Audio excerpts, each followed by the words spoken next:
Roddy and I will go to Lamb's flat in case he shows. Lamb's not at his flat. And how do you know that? Put a tracker on his car a year ago. I put one on all of your cars. What? I did it precisely for a situation like this. Wonderful. Christopher, good morning. Hi, you have my face in your background. I love it. I do. Look at that. Yeah, I had to find capture the moment for this morning for our interview for Slow Horses. Thank you for joining me. Thank you very much.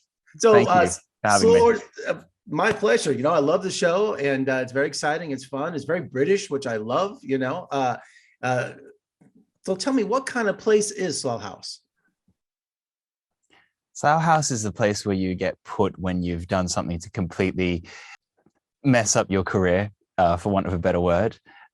It's kind of like a purgatory, somewhere in between, where they put spies out to pasture in the hope that you end up leaving the service. Well, as we'd say in America, it's where secret agents go to die, right? Basically, yeah. And your character, Roddy, is a tech specialist. Do you think he's the smartest guy in the office? Absolutely. I don't think there's any need to elaborate on that, because he's absolutely the smartest guy in the office. Also, I like to think so. I think what's really nice about his character and the mirroring between him and Lamb, Gary Oldman's character, Jackson, is that they both really do much to the beat of their own drum, and they go by their own rules, which is quite a nice dynamic to play when the two of them end up coming together in scenes. Well, if he's the smartest guy in the office, aren't you worried about being typecast? Or Maybe.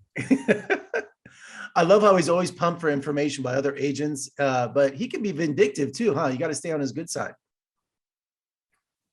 Yeah, I think one of the really nice things I mentioned to James Hawes, our director, when I first met with him, was that I've never been able to pick up a script and be like, to read it as if everyone around me feared me, especially in this kind of role. It's quite nice to have the power and the knowledge of what everyone's about without them knowing what I know about them. So it's a really lovely power dynamic to have. So Will Smith really brought humor to the series, and you understood the tone right away. There's a balance between the drama and the humor, isn't there? Yeah, absolutely. And I think it's something that's not very easily executed well. I think Will's written Will and the team of writers have written an exceptional series here, where the comedy bones that are so scattered throughout the series are held up so well amongst the drama that's happening. And going back to working with Gary Oldman, his wit really comes out of nowhere in this show. His wit? Yeah, his timing. I think that's what's so great about Gary's character, is that it's just so unexpected. One of my favorite scenes is his interaction with Taverner on the canal. And it's this, high stakes moment where everything is coming to this head, and they're having this incredibly tense conversation, which is broken when he farts. And I think that's a really good example of what the show's about, and a real breaker there. Yeah. Well, you're Australian. You're from Melbourne, playing an MI5 agent, and you made the move to London. It's been working out for you, haven't you? You had to make a decision, right, from either Hollywood or London?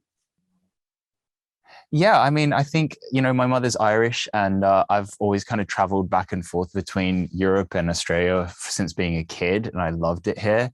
I have a really strong grounding in theatre. It's what I loved first and foremost, and then moving into film and television has been an absolute blessing, and getting to work with such incredible people like I have on Slow Horses has been a dream come true, especially for a boy from Melbourne, Australia. So it's phenomenal. I'm very, very, very blessed.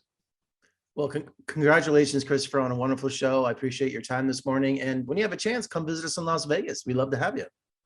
I would love to. I'd love to throw some money down on black. Always bet on black. Congratulations, and thanks so much. Thanks much.